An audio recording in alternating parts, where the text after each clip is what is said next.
कैसे हैं आप सभी। यहाँ पे आज ये वीडियो बना रहा हूँ, हालांकि लाइव अभी आज जाने वाला हूँ।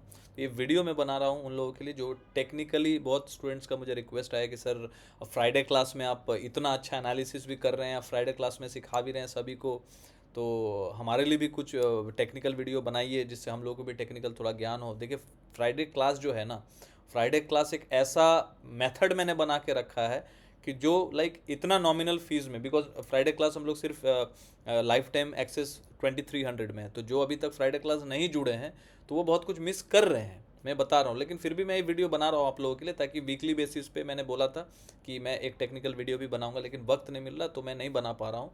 तो आज ये बना रहा हूँ टेक्निकल व्यू देने के लिए, ताकि टेक्निकल नॉलेज भी आप लोगों को भी मिलता रहे। और मैं फ्री में तो आ ही रहा हूँ यार, फ्री में मैं लाइक लाइव भी कर रहा हूँ, टेक्निकल वीडियो भी बना रहा हूँ, और भी इन डेप्थ नॉलेज के लिए। बिकॉज वहाँ पे डेटा प्रिडिक्शन बहुत इंपॉर्टेंट है। बिकॉज डेटा प्रिडिक्शन पहले हम लोग लाइक एनालिसिस करके टेलीग्राम में डालते ही थे, ठीक है, सिर्फ डालते थे एनालिसिस करके, बहुत अच्छा काम कर रहा था। बट उसके बाद से अब सिखा भी रहे हैं डेटा प्रिडिक्शन कैसे करना चाहिए, क्या क्या चीज़ देखना चाहिए डेली बेसिस समझने के लिए, एफआईआई क्या कर रहा है, प्रॉपराइटरी डेस्क क्या कर रहा है, क्योंकि बड़े प्लेयर्स क्या कर रहे हैं ये समझना बहुत ज़रूरी हो गया आज के डेट में। सिर्फ ऑप्शन चेन डेटा से, ओपन इंटरेस्ट का डेटा से देखने से, ये लॉन्ग बिल्डअप शॉर्ट बिल्डअप देखने से कुछ होता नहीं, मार्केट ट्रैप कर ले रहा है। तो ये बहुत ज़्यादा कंफर्मेशन दे रहा है, डेटा जो है ना, डेटा प्रिडिक्शन बहुत ज़्यादा कंफर्मेशन दे रहा है कि मार्केट में कल क्या हो सकता है, और बड़े प्लेयर्स क्या पोजीशन बना के गए हैं, और जो क्लाइंट्स हैं, रिटेलर्स हैं, ये क्या पोजीशन शॉर्ट में बना के गया, लॉन्ग में बना के गया, एफ आई बाई में करके गया। बिकॉज कुछ दिन पहले हम लोगों ने, जिस दिन थर्सडे था, थर्सडे को उस दिन हम लोगों ने साफ साफ ये बोल दिया था कि यहाँ पे एफ आई आई जो है, F I I naked put short करके गया, पुट शॉर्ट करके गया है। ये बहुत अच्छी तरह से हम लोगों ने समझा दिया था, एक शॉर्ट वीडियो भी लाइव में भी आके फिर प्रिडिक्शन किया था हम लोगों ने लाइव में भी उस दिन। और क्या भागा था उस दिन मार्केट, क्या भागा उस दिन। फिर ये भी बता दिया था कि टॉप पे रेजिस्टेंस भी फेस कर सकता है, ठीक है, क्योंकि शॉर्ट में भी पोजीशन बना के रखा हुआ है इंडेक्स में एफआई ने। तो इसलिए मैं बोलता हूँ ये सारी बारीकी वाली चीज़ें, और ये फ्राइडे क्लास में बता रहा हूँ मैं, बहुत ही नॉमिनल फीस है गाइज। और वो चीज़ आप ज्वाइन कीजिए, समझिए कि लाइक सीखेंगे तभी आप मार्केट में टिकेंगे, ठीक है। बाकी तो advance classes, cash learning class भी है, प्राइवेट सेशन भी लोग ले रहे हैं हेजेस सीखने के लिए, एडवांस में एडजस्टमेंट सीखने के लिए, फ्यूचर में जो काम करते हैं वो सारी चीज़ें भी आप सीख सकते हैं। लेकिन ये पहला सीरी, कम से कम इतना तो कदम रखिए। यदि आप इंडेक्स में काम कर रहे हैं और डेली बेसिस पे विदाउट लॉजिक काम कर रहे हैं, विदाउट लॉजिक आप गैप अप गैप डाउन पे काम कर रहे हैं, तो कहीं ना कहीं एक लॉस की तरफ आप बढ़ चलेंगे, और कैपिटल आपका खत्म होते चलेगा, और आपको पता ही होगा कि भाई ऐसे कैपिटल खत्म ही हो रहा है। लेकिन आप कोई भी चीज़ एक लॉजिक के साथ करेंगे, बिकॉज फ्राइडे क्लास में हम लोग डेटा प्रिडिक्शन सिखा रहे हैं जिससे आपको ट्रेंड का पता चले ना। आप खुद सीखिए कि ट्रेंड क्या हो रहा है, उसके बेस के ऊपर मैं होमवर्क क्या कर सकता हूँ, क्या सपोर्ट है, क्या रेजिस्टेंस है। तो टेक्निकल क्लास भी वहाँ पे फ्राइडे में बता रहे हैं, क्वेश्चन आंसर भी ले रहे हैं, डेटा प्रिडिक्शन पे डिस्कस करें। बिकॉज डेटा प्रिडिक्शन एक क्लास आप कर लेंगे, रिकॉर्डिंग ऑलरेडी अभी आप जुड़ेंगे, हमारे प्रोफाइल पेज पे जाइए, लिंक ट्री का लिंक पे, वहाँ पे क्लिक करके आप ज्वाइन हो जाइए तुरंत, ठीक है। लेकिन वहाँ पे टेलीग्राम में जुड़ेंगे तो रिकॉर्डेड सेशन भी है, 15 मिनट्स फार्मूला का भी, डेटा प्रिडिक्शन का भी, उसको आप देखिए। प्रीवियस फ्राइडे क्लास का रिकॉर्डिंग भी है, रिकॉर्डिंग भी हम लोग दे रहे हैं वहीं पर टेलीग्राम में। लेकिन ऐसा क्या होगा ना कि सीखेंगे आप, तुरंत देख लेंगे डेटा प्रिडिक्शन कैसे करना चाहिए, मतलब डेटा देखना क्या है, क्या देखना है, कैसे देखना है, ये सब समझ जाएंगे। लेकिन डेटा को एनालिसिस करने में, उस पर एक्यूरेसी बढ़ाने में, है ना, पुख्ता होने में, क्वालिटी डिसीजन लेने में आपको थोड़ा समय लगेगा। इसलिए जो डेटा एनालिसिस हम लोग फ्राइडे क्लास में कर रहे हैं, इससे आपको बेनिफिट ये होगा कि आप डेली बेसिस पे आप उसको गॉज कर सकते हैं, आप समझ सकते हैं कि हाँ भाई मैं सही डेटा एनालिसिस मैं खुद कर पा रहा हूँ कि नहीं। और फ्राइडे क्लास में आप जुड़े रहते हैं, और यहाँ पे कोई बंदिश नहीं, आप लाइफ टाइम में जुड़ जाइए, जुड़ के आप सीखते रहिए, ठीक है, और सीखते रहिए, बिकॉज सीखेंगे तो टिकेंगे। चलिए, मार्केट को जल्दी से एनालिसिस कर रहे हैं बिना टाइम लिए हुए कि यहाँ पे निफ्टी क्या कर रहा है। देखिए, यहाँ पे एक दायरे में है निफ्टी एज ऑफ नाउ। ये देखिए, एक रेजिस्टेंस पॉइंट है 25,110 के 10 के आसपास, और एक सपोर्ट है 24,460 के आसपास। तो ये एक रेंज में फंसा हुआ है, ठीक है। देखिए, यहाँ पे एक बार रेजिस्टेंस फेस किया था, यहाँ पे 2 3 4 5 5 बार यहाँ पे रेजिस्टेंस फेस किया है, जहाँ से मार्केट बार बार नीचे आया, और एक सपोर्ट के पास जो कि है 24,460 के आसपास मार्केट आके बार बार फंस जा रहा है। ना इसके नीचे जा रहा है और ना ही इसके ऊपर जा पा रहा है। तो निफ्टी में तो यहाँ कोई ब्रेकआउट नहीं दिख रहा है। निफ्टी का ब्रेकआउट तभी होगा जब ग्रीन कैंडल से, समझिएगा, क्लोजिंग बेसिस जब आता है ना, इस तरीके से कैंडल बना के, ग्रीन कैंडल बना के यदि क्लोजिंग करता है, इस तरीके से क्लोजिंग करेगा डेली चार्ट पे, ठीक है, और इसके ऊपर टिकेगा, मान लीजिए एक और दिन इसके ऊपर क्लोजिंग किया, ऐसे करके ग्रीन कैंडल बना दिया, तो आप समझेंगे कि हाँ ब्रेकआउट अच्छे से डिसाइसिवली हुआ। हालांकि एक ग्रीन कैंडल के बाद फेक ब्रेकआउट भी करते हैं बहुत टाइम पे, बहुत लोग वॉल्यूम से कंफर्मेशन करते हैं। तो उस दिन का क्या होता है ना कि डेफिनेटली यदि जिस दिन ब्रेकआउट किया है उस दिन का एफआईआई क्या करके गया वो बहुत इंपॉर्टेंट है, क्लाइंट्स क्या करके गया बहुत इंपॉर्टेंट है। तो डेटा से भी ये चीज़ समझ में आ जाता है कंफर्मेशन कि भाई करके क्या गया ये फेक ब्रेकआउट। जैसे वॉल्यूम से पहले पकड़ते थे तो वॉल्यूम है क्या, पार्टिसिपेशन बाई सेल हुआ है कि नहीं, पार्टिसिपेशन कितना, बहुत ज़्यादा पार्टिसिपेशन है तो वॉल्यूम बढ़ जाता है। तो वॉल्यूम बढ़ जाता है तो वो जो वॉल्यूम बना है तो उसमें ज़्यादा पार्टिसिपेशन किसका है, यदि उसमें यदि एफआई ज़्यादा बाइंग करके गया और क्लाइंट्स यदि शॉर्ट करके गया तो कहीं ना कहीं ये जो ब्रेकआउट है ये कंफर्मेशन हो जाएगा। देखिए अब ये चीज़ मैं बता रहा हूँ, फ्री में ही तो बता रहा हूँ, फ्री में तो सिखा रहा हूँ। तो जो देखेगा वीडियो सीखेगा, जो हमारे चैनल को फॉलो करेगा वो सीखेगा।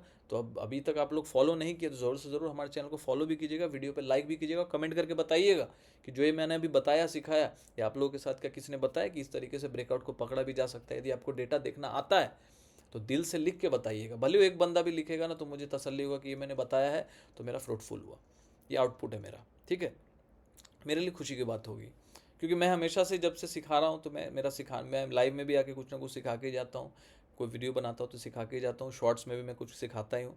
लेकिन जब मैं प्रॉपरली 1-2 घंटा टाइम देता हूँ, यदि फ्राइडे क्लास कर रहा हूँ, डेली एनालिसिस कर रहा हूँ टेलीग्राम, तो उसके लिए एक नॉमिनल फीस रखता हूँ जिससे आप डेली बेसिस पे इंडेक्स लर्निंग में इतना इन डेप्थ में सीखेंगे इतने नॉमिनल फीस पे, तो ये आपको लगेगा कि हाँ भाई वर्थ है कि मैं सीख रहा हूँ, एटलीस्ट इंडेक्स लर्निंग कर रहा हूँ। बाकी कैश लर्निंग क्लास है, एडवांस क्लास है, उसके भी नॉमिनल फीस है। 1 ईयर का क्लास है वो भी देखिए मैंने 1 ईयर का रखा है, वो 1 डे या 2 डे 5 डे का वर्कशॉप मैंने नहीं रखा, वो 1 ईयर का क्लास है, ठीक है। वहाँ भी टेलीग्राम में हम लोग स्टॉक्स के चार्ट्स अपलोड करते हैं, है ना, जिससे पैटर्न आप समझेंगे, कैंडल्स समझेंगे, तरह तरीके के चैनल पैटर्न्स रहते हैं स्टॉक्स में, ठीक है। ब्रेकआउट क्यों हो रहे हैं, उसके पीछे का रीज़न क्या है, वो हम लोग फिर सैटरडे क्लास में डिस्कस करते हैं, क्वेश्चन आंसर सेशन लेते हैं। तो वो एडवांस क्लास कैश लर्निंग किसी को ज्वाइन करना है तो आप हमें व्हाट्सएप कर सकते हैं 9082767530 पे। और फ्राइडे क्लास किसी को डेटा प्रेडिक्शन के लिए ज्वाइन करना है, हमारे प्रोफाइल पेज पे जाइए, वहाँ लिंक ट्री का लिंक है, क्लिक करके ज्वाइन हो जाइए। और किसी को यदि कोई दिक्कत हो रही, नहीं ज्वाइन कर पा रहे, बहुत लोग बोलते हैं सर ज्वाइन नहीं हो पा रहा है, तो आप हमें व्हाट्सएप कीजिएगा, आपको पेमेंट डिटेल भेज दिया जाएगा और आपको लिंक भी टेलीग्राम का दे दिया जाएगा। और फर्दर जो भी अपडेट्स होता है, फ्राइडे क्लास का अपडेट होगा, जूम लिंक सब कुछ टेलीग्राम में दिया जाएगा, जो भी होगा टेलीग्राम में दिया जाएगा। तो यहाँ पे ब्रेकआउट तभी होगा जब 25,120 के ऊपर निफ्टी यदि क्लोजिंग कर जाता है। यदि इसके ऊपर क्लोजिंग कर जाता है 25,200 पे करे, 150 पे करे, लेकिन डेली चार्ट पे क्लोजिंग होना चाहिए, तब हम लोग समझेंगे कि भैया ब्रेकआउट हो गया है।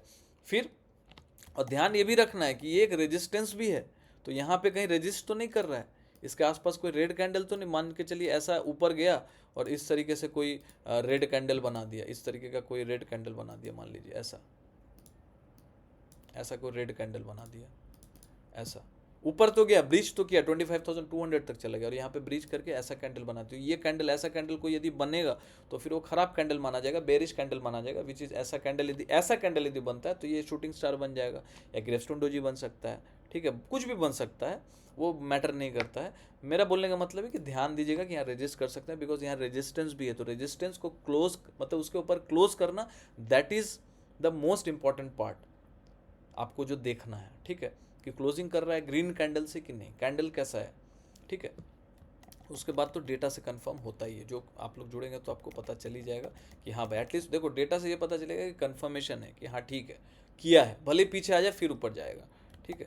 ये होता है, कभी कभी क्या होता है, ब्रेकआउट देके फिर नीचे एक रेड कैंडल बना दिया फिर घुमा दिया, तो फिर पता कैसे चलेगा, रेड कैंडल बनने के बाद फिर आप कंफ्यूज हो जाएंगे, तो कन्फ्यूजन होगा। तो यही चीज़ होता है कि डेटा से थोड़ा थोड़ा क्लैरिटी मिलता है, एटलीस्ट कंफर्मेशन, थोड़ा प्रोबेबिलिटी, जो डिसीजन मेकिंग जो है ना उसका क्वालिटी बढ़ जाता है, प्रोबेबिलिटी आपका बढ़ जाता है कि आप जो पोजीशन लेते हैं उसमें कॉन्फिडेंस बढ़ जाता है, बस यही है। तो ये अभी फिलहाल रेंज में है और एज ऑफ नाउ यदि फिर रजिस्ट किया तो फिर घूम के यहाँ तक आ सकता है, ये अलग बात है। बाकी as of now trend is bullish weekly chart पे, ठीक है। वीकली चार्ट पे अभी यदि ट्रेंड देखेंगे तो एज ऑफ नाउ बुलिश है, यहाँ पे ट्रेंड देखेंगे तो बुलिश है। देखिए तो यही एक जोन है जिसके ऊपर अभी क्लोज करना बाकी है। वीकली चार्ट पे भी देखिए ये 4 वीक का जो हाई है ये अभी तक क्लोज ही नहीं किया, इसके ऊपर ट्राई मारा, लेकिन लास्ट वीक का भी जो हाई है ये अभी तक क्लोज नहीं किया इसके ऊपर, विच इज 25,079.20। ये कैंडल का भी हाई ब्रेक नहीं हुआ, तो ये कैंडल का जो हाई है 25,116, जो कि मैंने बोला 25,120, इसके ऊपर क्लोजिंग होना इंपॉर्टेंट है। इसके ऊपर क्लोज हो जाएगा तो एक बड़ा वाला ब्रेकआउट निफ्टी में हो जाएगा, जो कि इसको यहाँ तक लेके जा सकता है, 26,200 तक लेके आराम से जा सकता है। हालांकि डेली बेसिस पे डेटा भी देखना। इसके बीच में ऐसा नहीं कि ऊपर गया तो थोड़ा पीछे नहीं आ सकता, आ सकता है, बट एज ऑफ नाउ जाने की दमखम रखता है, because as of now market में आप ध्यान से देखिए तो मार्केट बहुत अच्छे पैटर्न पे चल रहा है बॉटम पे, ठीक है, और हर एक लोअर हाइज के पैटर्न को ब्रेक करता हुआ चल रहा है, हर एक हायर लोस के पैटर्न को ब्रेक करता हुआ चल रहा है। तो एज ऑफ नाउ जब तक 24,450 ये देख लीजिए, बीच में यदि कुछ ऐसा रहा डेटा से रिलेटेड या फिर टेक्निकल से रिलेटेड तो मैं ज़रूर लाइव में आकर बताऊंगा। एज ऑफ नाउ 24,500 पकड़ लीजिए, एक मोटा मोटी इसके नीचे बंद होना चाहिए, और नियर बाई 24,750 24,750 के नीचे जब तक क्लोजिंग नहीं होता एटलीस्ट वीकली, तब तक मार्केट ख़राब नहीं होगा, मतलब निफ्टी ख़राब नहीं होगा। इस दोनों लेवल के नीचे क्लोजिंग करने लगा वीकली बेसिस पे तभी ख़राब होगा। चलिए मैं बैंक निफ्टी की बात करता हूँ कि बैंक निफ्टी में क्या हालचाल है बॉस। तो बैंक निफ्टी यहाँ पे देखिए क्लियर कट ब्रेकआउट है वीकली चार्ट पे। तो देखिए ये जोन के ऊपर मैं बार बार बोल भी रहा था कि जब तक इस लेवल के ऊपर है, देखो ये एकदम रेजिस्टेंस था, ये एक रेजिस्टेंस था, ये एक रेजिस्टेंस था, तोड़ा, इसके ऊपर क्लोज किया, कैंडल खराब बना है, मैंने बोला ब्रेकआउट अच्छे कैंडल से होना चाहिए, खराब कैंडल से हुआ। ये देखिए 2 हफ्ता पूरा खराब गया, मतलब 1 2 3 हफ्ता खराब गया, फिर ग्रीन कैंडल से देखिए ये कैंडल का ये हाई ब्रेक हुआ, उसके बाद देखिए हाई हाई हाई बनाता चला जा रहा है, और ये अभी बुलिश मोड में है। तो इसमें जब तक, जिसमें आप मान के चलिए 20 EMA तो अभी बहुत दूर है, बीच बीच में देखो अब ऊपर जाकर फिर नीचे भी आ जाए, ये 20 EMA जब तक ब्रेक नहीं होता विच इज़ 52,987, तो ये एवरेज जो है बढ़ता ही चला जाएगा, तो विच इज़ 53,000 मोटा मोटी अब पकड़ के चलिए। ये जब तक अभी ब्रेक नहीं हो रहा वीकली चार्ट में, इस पे इसके नीचे क्लोज नहीं करता, तो आप ये मान के नहीं चल सकते कि बैंक निफ्टी मतलब वीकली ख़राब हो गया। और नियरेस्ट सपोर्ट जो होगा ये डे चार्ट पे हम लोग देखते हैं। नियरेस्ट सपोर्ट जो है एज ऑफ नाउ ये देखिए 20 EMA मैंने लगा रखा है, 20 EMA पे बार बार सपोर्ट ले रहा है, 20 EMA पे बार बार सपोर्ट ले रहा है, देखिए कितना मल्टीपल सपोर्ट है। और ये ब्रेकआउट मैंने बता भी दिया था कि 55,300 के ऊपर जब तक है तब तक अच्छा है, ठीक है। तो एज ऑफ नाउ 20 EMA कहाँ पे आ रहा है 55,393, तो मोटा मोटी मान के चलिए 55,400 ये जोन के नीचे जब तक भी ये जोन बढ़ते रहेगा, धीरे धीरे ऊपर जाएगा मार्केट, तो ये मूविंग एवरेज भी बढ़ते रहेगा, बिकॉज एक्सपोनेंशियल मूविंग एवरेज है, EM है, तो ये धीरे धीरे ऊपर जाएगा। तो जब तक 50 एज ऑफ नाउ ये जो एवरेज देखते रहिएगा धीरे धीरे बढ़ेगा, 55,450 55,500 भी होगा। तो 55,400 एज ऑफ नाउ जब तक इसके नीचे डेली क्लोज नहीं होता, बैंक निफ्टी भी बुलिश है, कोई भी गिरावट होगा तो बाय एंड डिप होकर मार्केट उसको बाय करने की कोशिश करेगा। और एज ऑफ नाउ निफ्टी भी मुझे लग रहा है कि बैंक निफ्टी यदि ऑल टाइम हाई ब्रेक किया है तो निफ्टी भी कोशिश करेगा ऑल टाइम हाई की तरफ बढ़ने की और उसको ब्रेक करने की। एज ऑफ नाउ ट्रेंड को देख के लग रहा है, बीच में कुछ ऐसा न्यूज़ आ गया, बैड न्यूज़ आ गया, that is a different case, लेकिन as of now trend is bullish और मार्केट जो है बाय ऑन डिप है, ठीक है। आई होप आप लोगों को जो टेक्निकल एनालिसिस है आपको अच्छा लगा होगा। As of now India VIX भी बहुत नॉर्मल है, 14.63 के आसपास चल रहा है, तो नॉमिनल चल रहा है और धीरे धीरे नीचे आ रहा है, मतलब ये पॉजिटिव पॉइंट है कि इंडिया विक्स नीचे आ रहा है, ये पॉजिटिव पॉइंट है मार्केट के लिए, बिकॉज इंडिया विक्स नीचे मतलब मार्केट स्टेबल है, 12-13 के आसपास है तो मार्केट स्टेबल है। और एज ऑफ नाउ 14.63 आ चुका है और ऑप्शंस के प्रीमियम भी धीरे धीरे कम हो रहा है, बीच में महंगे हो गए थे because due to high India VIX. तो एज ऑफ नाउ मार्केट थोड़ा स्टेबल दिख रहा है और कोई भी गिरावट होती है तो मार्केट उसको रिजॉइस करेगा और बाय ऑन डिप करते हुए चलेगा। और बीच में यदि कोई डेटा में कुछ चेंजेस और यदि आप लोग डेली डेटा बेसिस पे जानना चाहते हैं, एनालिसिस जानना चाहते हैं और खुद करना भी चाहते हैं तो फ्राइडे क्लास ज्वाइन करने के लिए हमारे प्रोफाइल पेज पे जाइए, वहाँ लिंक ट्रिगर लिंक है, क्लिक करके ज्वाइन हो जाइएगा। और वीडियो अच्छा लगा जरूर लाइक कीजिएगा, शेयर कीजिएगा, कमेंट कीजिएगा। Thank for watching, good night.